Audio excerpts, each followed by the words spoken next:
This episode is brought to you by Shopify.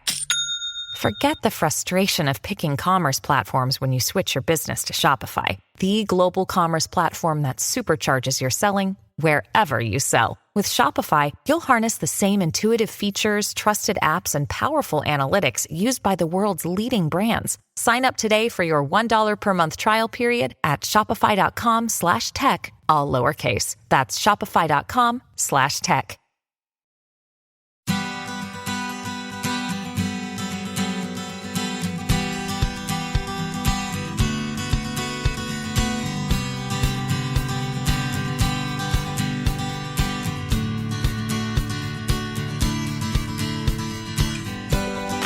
Welcome to the Parent Footprint Podcast with Dr. Dan. I'm your host, Dr. Dan.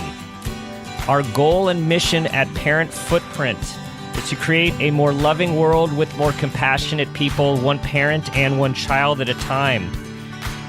We strongly believe that the key to raising happy, healthy, engaged, and aware kids is for parents to do the same, to focus on themselves in being happy, healthy, engaged, and aware in their own lives.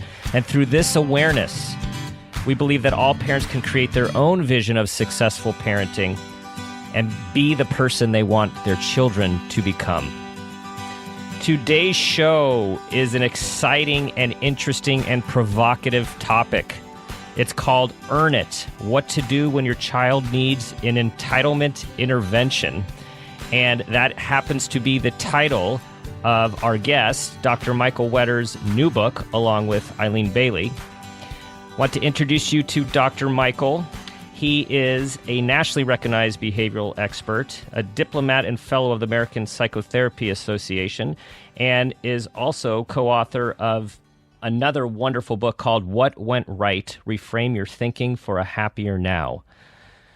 Dr. Michael, welcome to the show. Dr. Dan, a pleasure to be here. Thank you. So this whole idea of entitlement, this is such a great topic because I think a lot of us in the field and as parents, we're struggling with this whole idea of, gosh, we want our kids to be happy and successful, and maybe for some of us more than we had, but what is too much? And when do they expect more? And are we happy with the values and behaviors that we're seeing in our own kids and what we're seeing, I think, in society at large with our newer generations? Tell us where this whole idea in this book came from. Well, the true inspiration for this topic in this book actually happened the moment my daughter Leia was born. And when I became a parent and a father, really that minute. And I started to think, what kind of person do I hope she becomes?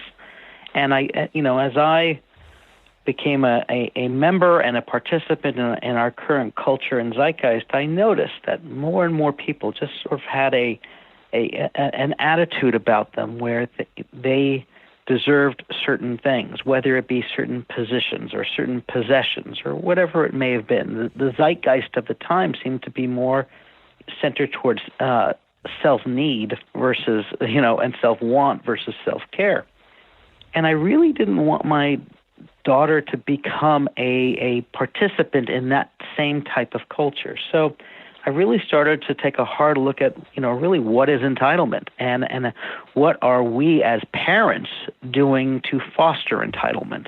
And really, honestly, taking a close look at my own parenting skills and what am I doing that may lead to that kind of end result being entitlement? And, always sort of in the back of my mind is I want to raise a confident child, not a cocky child. I want to raise, someone who's secure with themselves but not arrogant. I want to raise someone who knows the value of earning accomplishments versus feeling entitled to them. And that's truly the nucleus for this idea. Well, that's wonderful, and it so fits with our concept in Parent Footprint is that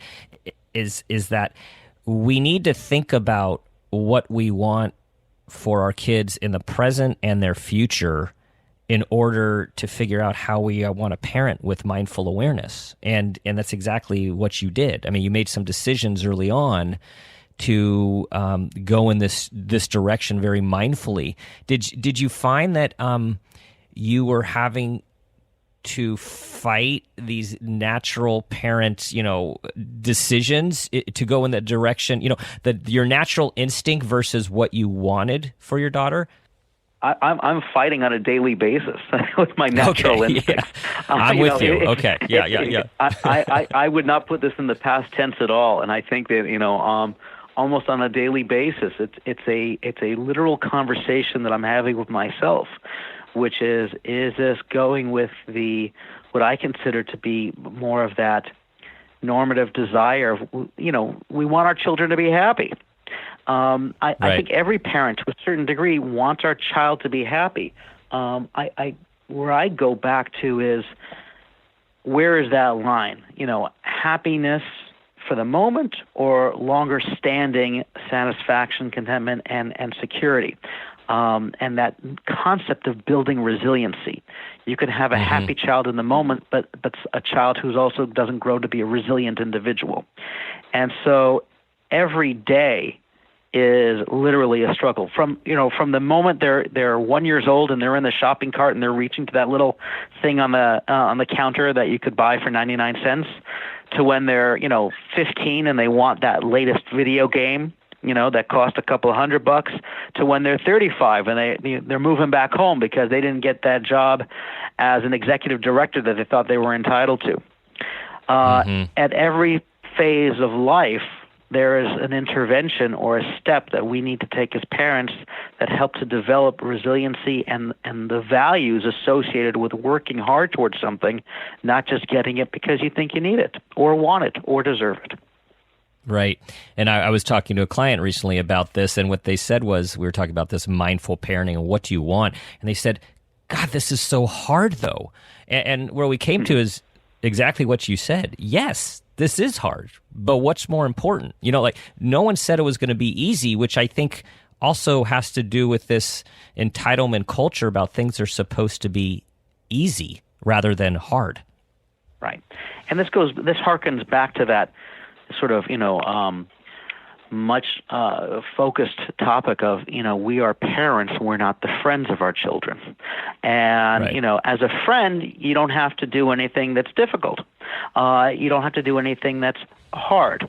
You can just be there as a friend having fun, and when the fun is over, you can just tune out. You can just leave.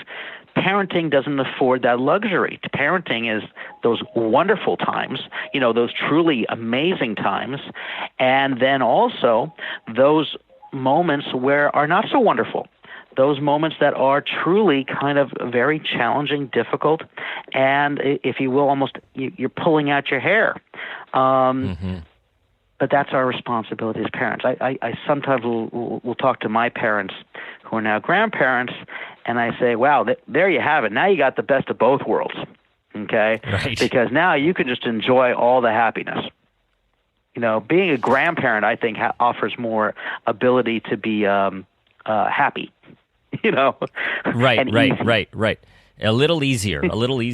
Focus on the good stuff. A little easier, depending on your scenario. But it's like my mother will often say, "I now get to spoil, and I don't care what the consequence is." I'm like, well, right. And I have she's to earned care that. what the consequence is because she's got to come home. She's earned it. She's earned it.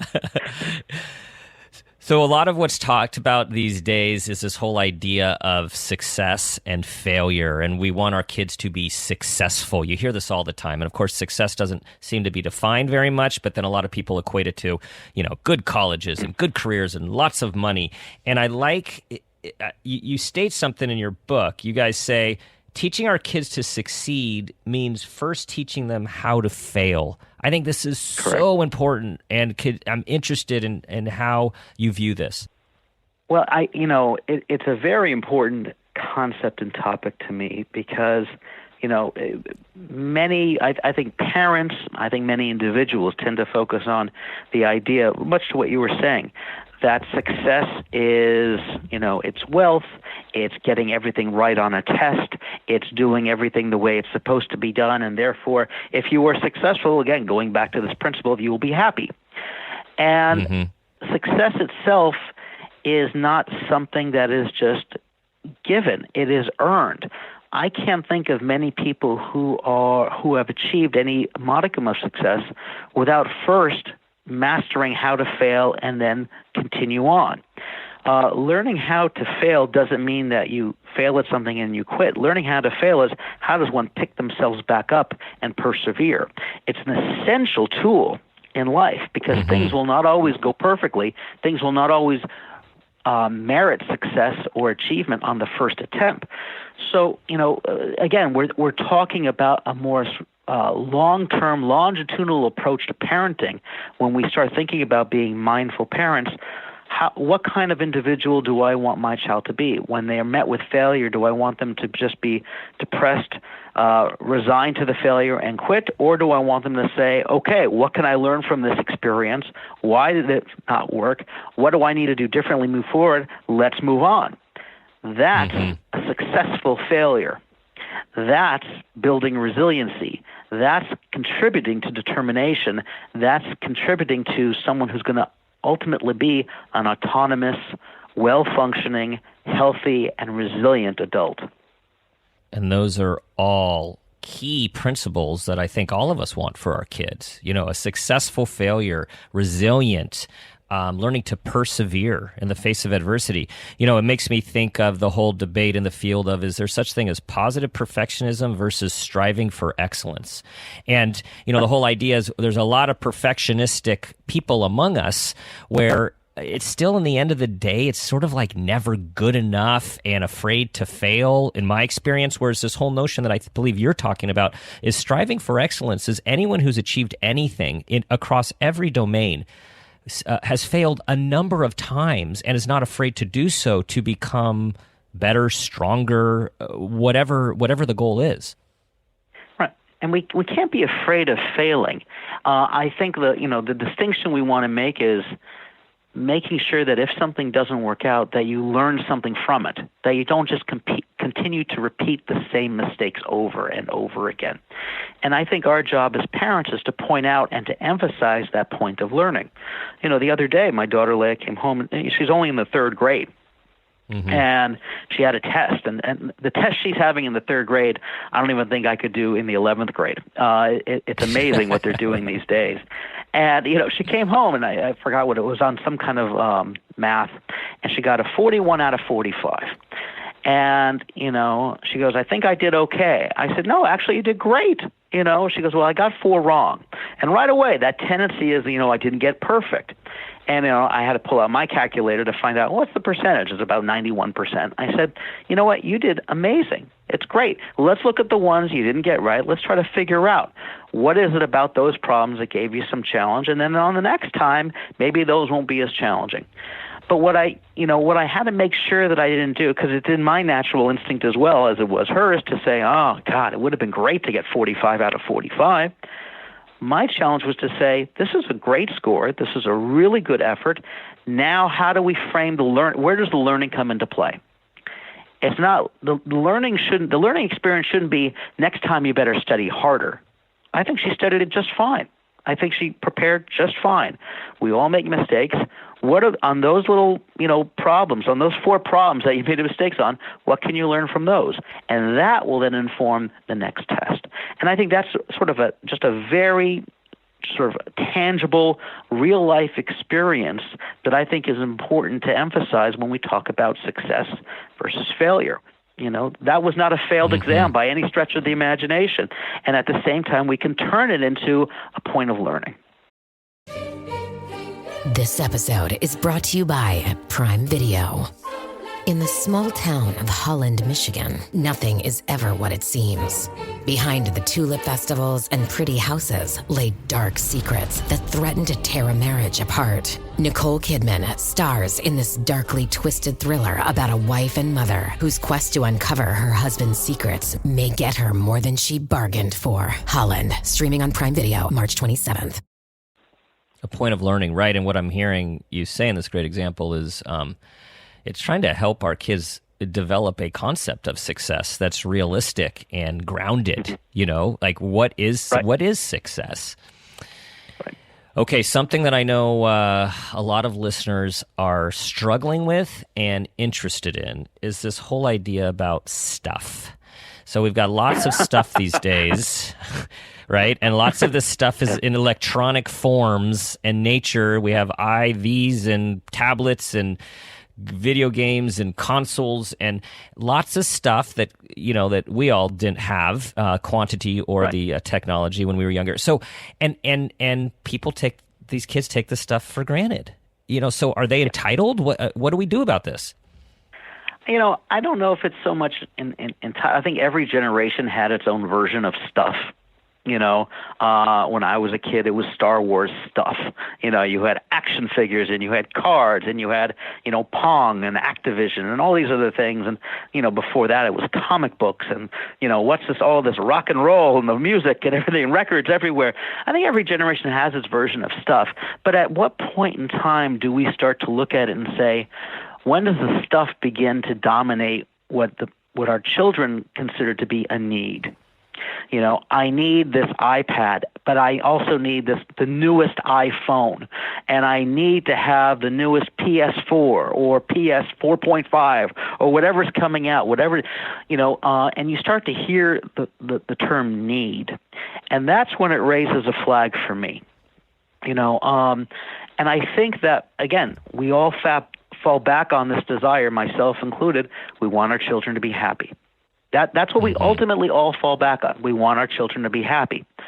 And at the same time, going out and getting a $750 or $1,000 iPhone or any, name your brand, smartphone device for a 6-year-old, 10-year-old, 13-year-old, what value does that child put on that item?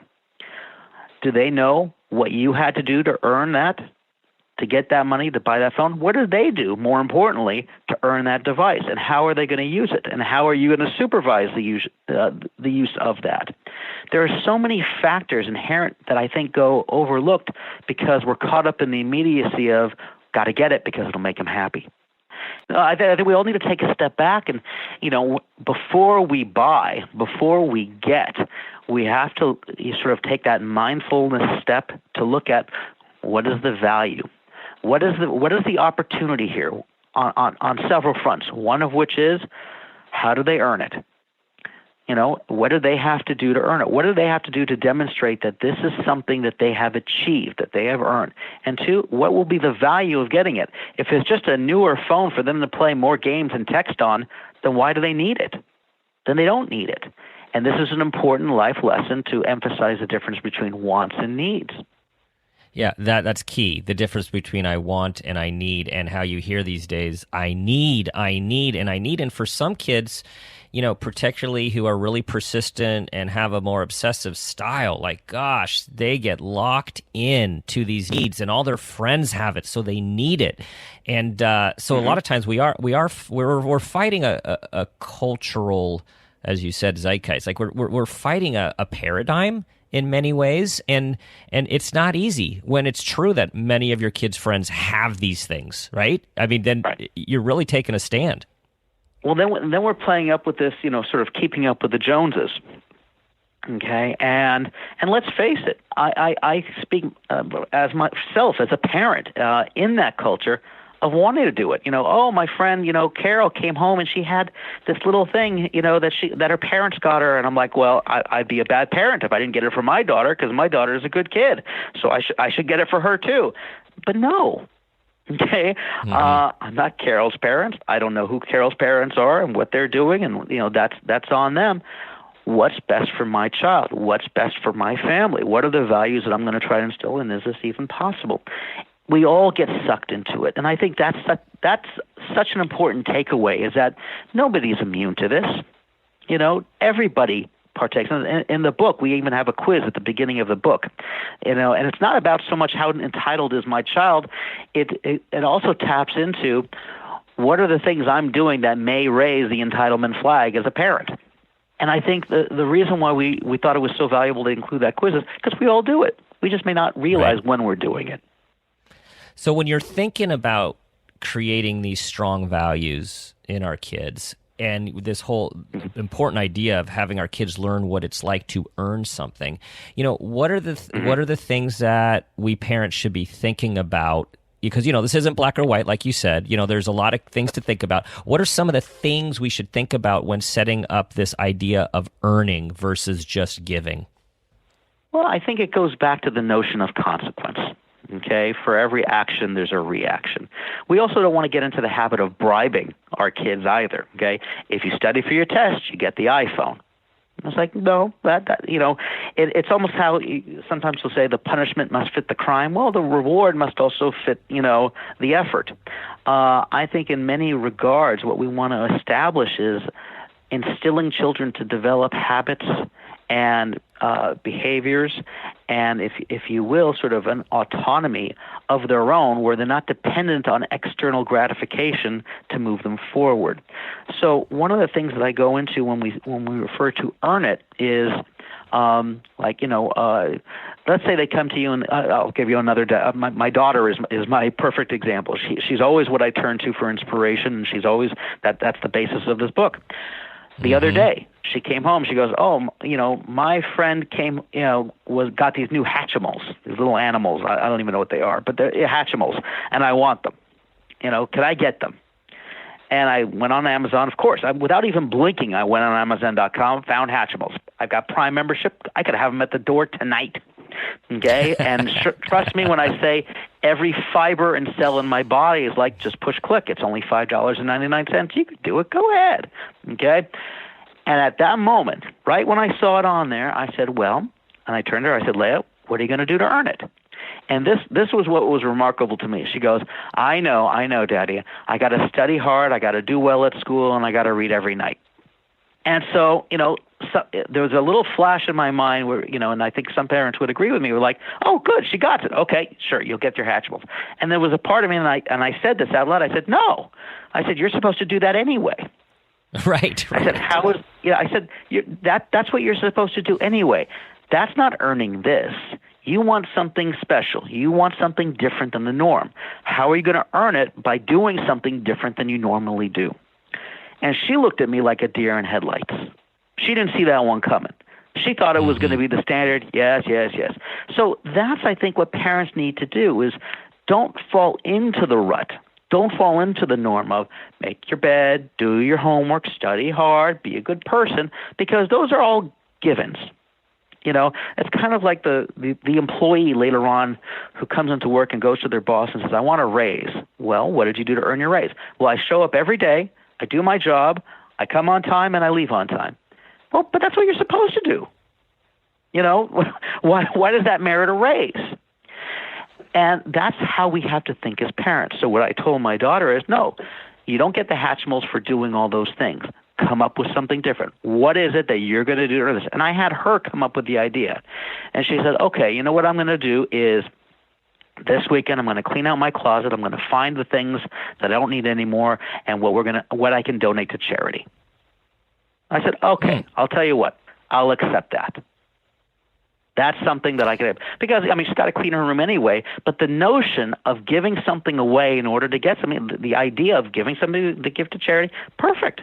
You got it. I'm game. Now, that may not be perfect parenting, by the way, but again, it was tied to this concept of earning it. Well, yeah, and that's what I was going to say. Like, I'm hearing over and over this wonderful theme of what are you going to do to earn it, or the internal self-talk that us parents can do in all of these millions of micro moments throughout the week of, right, is my child earning it? Is my child earning it? How can I set up a condition that they earn it? How can I set up a condition that they might fail and learn instead of swooping in to take care of something so they will be happy? Right? I could hear the self-talk. Oh, yeah, it's constant. Constant. So what would you say to our listeners if there is one thing that they can do to raise kids with these values that you're espousing and to prevent entitlement? What's one thing? Sure. I think it's a fantastic question. and ones I'm asking myself on a daily basis. I would honestly say the one primary recommendation I would have is move away from focusing on the short-term feeling of happiness all the time. That's going to get you into trouble. If you're trying to keep your kids happy all the time, you're going to result in an adult. When that child grows up, it's going to result in an adult who can't tolerate distress, who can't tolerate when things go wrong, and who can't tolerate being told a no to. It's perfectly reasonable and I think important to strive to have children who are content, who are joyful, who are happy children, but move away from those constant desires and needs that every action results in something that's happy. Sometimes you're going to get the frown. Sometimes you're going to get the eye roll. Sometimes you're going to get the grimace. That's okay, because how many times in your day-to-day life as an adult do you do the eye roll, maybe internally, not externally, because you don't want other people to see it? How many times a day do you frown? How many times a day do you ponder? And you're not constantly always happy. It's okay. That's part of life. And that's what we need to take away from this, is you can be a happy person who has moments of unhappiness. That is truly what is going to be important down the line. So focusing on the big picture, the long view. I love it. Absolutely.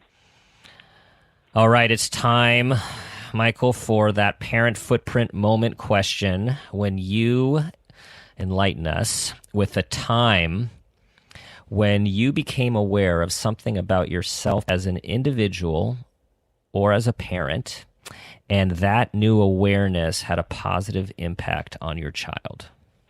I've been thinking about this, and there's a lot of moments throughout my life, but there's one in particular, and this it was when I was watching my daughter Leia, and she was playing at a park, and Leia's an only child, so she doesn't have the fortune of having a constant playmate in a sibling, and I saw her playing in the park.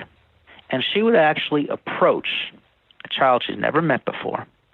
And with all the innocence and sincerity of anybody I've ever seen, she would say, "Hi, I'm Leia.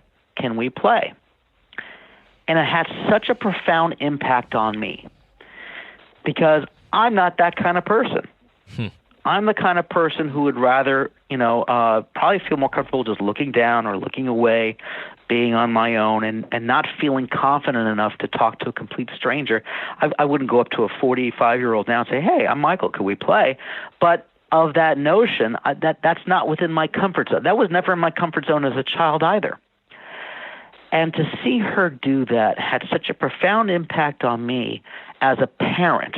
And the reason for that is I didn't want her to lose that. Mm-hmm. I didn't want her to lose that capacity to not only have the confidence in herself to do that, but to have the good nature, to have that spark of kindness and just a genuine kindness to come out. And I think it's so easy for us to lose that as we get older. So it was a transformative moment for me because it wasn't just teaching her, as a parent to do right from wrong and to always say please and thank you and to always practice your ABCs and your 1, 2, 3s, but how do I as a parent help to maintain this genuine sense of kindness? How do I encourage her to continue to be social, for her to continue to be that kind of person that she already innately is? And it really was. It's hard to sometimes put into words how magical that moment was. But now, when I'm with her, when I see her, and even in my own interactions with people, I go back to that moment, intrinsically go back to that moment and think, what is the way that I would maintain that magic in this interaction right now? How would I encourage her to do it? And it's working beautifully because not only does she continue to be just an incredibly warm, genuine, and kind individual, but it's rubbing off on me a little bit. you know, and and you know, this is where the child in some ways becomes the teacher, you know, and the parent. But I find that now I feel a little bit more confident and comfortable in approaching people and striking up a dialogue, whereas before I don't think that would have innately come to me. That is a wonderful moment, and I really I'm smiling here as I'm listening to this. Is that you hit it right on the head too about how much our kids teach us, and in that moment, not only did she teach you a way that you wanted to be, but realizing how purposefully and mindfully you would need to be to keep that natural, wonderful presence and ability that she has alive in her as she grows up. Oh yeah, no, that's magic. I don't want to lose that. Mm-hmm. Well, our time is unfortunately come to an end. I want to thank Dr. Michael Wetter for joining us today. You guys have to check out this wonderful book, Earn It, What to Do When Your Kids Need an Entitlement Intervention. Michael, where can everyone continue to follow your work? Best way is in my very entitled webpage, drwetter.com. If you go there, not only will you have access to the books, but you can find out about my practice and consulting and anything else you might want to find. That's the best way, drwetter.com. Wonderful. And I just want to say how much I appreciate your authenticity and your acknowledgement of how all of us parents, we're all dealing with the same thing, and we're all human, and we're just all doing our best to be mindful and to spread your one of your main guiding points is to focus on the big picture. And I just think that's wisdom for us all to embrace and internalize. All right, everyone, check us out at Parent Footprint, www.parentfootprint.com. I encourage you all to continue your awareness as you raise your wonderful little beings who are growing in the world. Do try to be the person you want them to become. And with this awareness, you can create what your vision of successful parenting is. As always, I'll leave you with the guiding question: what footprint do you want to leave?